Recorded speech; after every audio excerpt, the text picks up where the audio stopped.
Em 4 de abril de 1968, o mundo perdeu um sonhador. 5 décadas depois, as palavras desse famoso ativista continuam a inspirar defensores da igualdade de direitos, especialmente entre brancos e negros. "Estou em um sonho", disse Martin Luther King será sempre lembrado por seu famoso discurso e seu grande sonho: negros e brancos vivendo em paz uns com os outros. A liberdade e a justiça são usufruídas por todos os americanos, e seus 4 filhos que vivem em um país onde não são julgados pela cor de sua pele, mas por seu caráter. Com tal visão, o rei entrou para a história. Mais de 250 mil pessoas, incluindo brancos, acompanharam seu discurso na Marcha sobre Washington em 23 de agosto de 1963. O objetivo de King era fortalecer os direitos dos negros, chamar a atenção para os problemas diários que eles enfrentam. Por meio de seu discurso e de suas ideias, o rei encorajou as pessoas, as encorajou a pensar em uma boa convivência entre negros e brancos. Ele próprio experimentou a segregação racial desde tenra idade.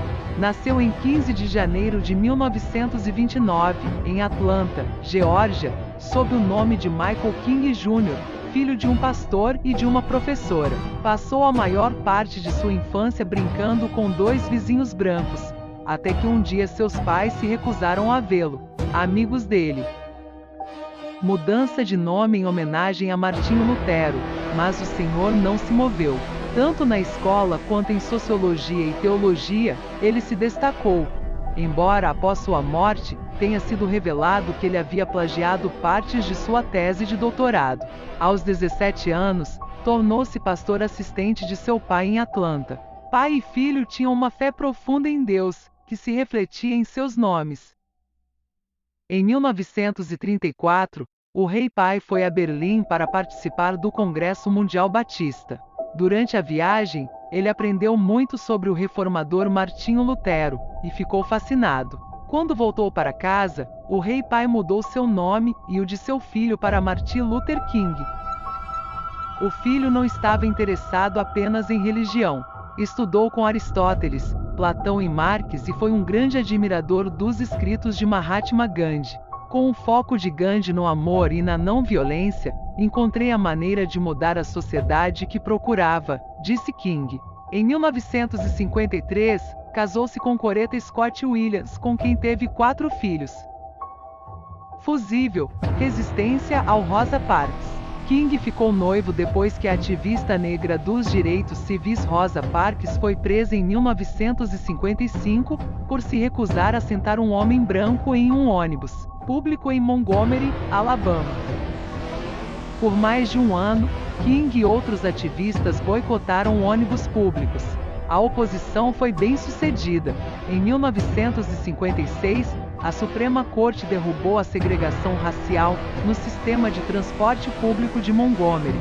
No ano seguinte, King deu várias palestras e escreveu um livro sobre suas experiências na cidade. King também apoiou membros dos chamados Freedom Rides na Geórgia, onde os negros se manifestaram em pequenos grupos e protestaram pacificamente contra a segregação em espaços públicos. Em última análise, os protestos negros em todo o país finalmente tiveram um impacto. Em junho de 1963, o então presidente John F. Kennedy introduziu a Lei dos Direitos Civis, que previa igualdade ampla e nacional. Um ano depois, após o assassinato de Kennedy, o novo presidente, Lyndon B. Johnson, aprovou a lei. A igualdade racial está apenas no papel.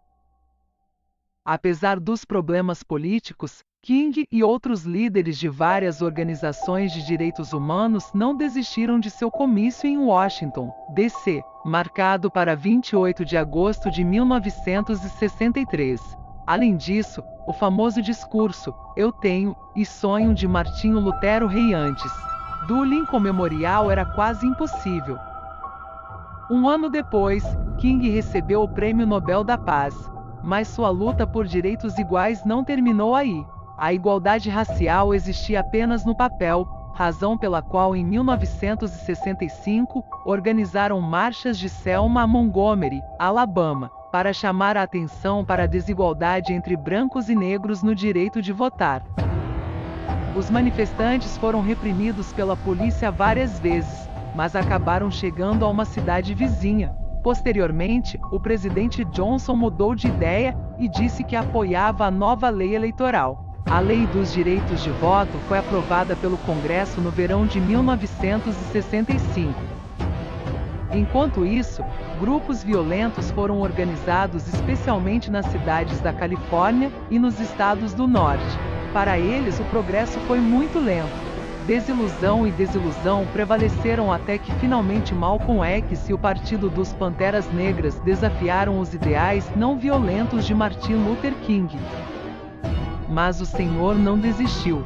Seguindo o exemplo de Lutero, ele pregou, depois de um discurso em 1966, 48 discursos na porta da prefeitura de Chicago.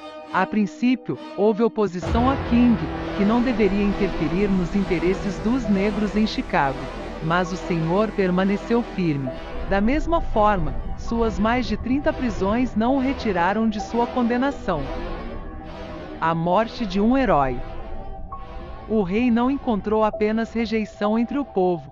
Durante anos, ele teve uma relação tensa com o FBI, a principal unidade de investigação do Departamento de Justiça.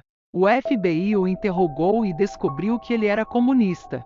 Além disso, os investigadores ameaçaram publicar as informações privadas do ativista, incluindo sua desonestidade, se ele não parasse de fazer campanha pelos direitos dos negros. Nock acusou o FBI de não fazer nada sobre a violência contra os negros. Mas Martin também não teve medo.